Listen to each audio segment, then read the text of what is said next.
આજે આપણે ખીચડો બનાવશું. તો આ ખીચડો છે એ તૈયાર છે ખાંડેલો. તેમાં આપણે જુવાર, મગ, મઠ, ચણા અને ચોળી.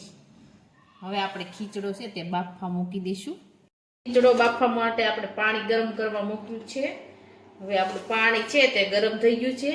હવે આપણે તેમાં મીઠું નાખી દઈશું. હવે આપણે ખીચડો તૈયાર કર્યો છે તે નાખી દઈશું.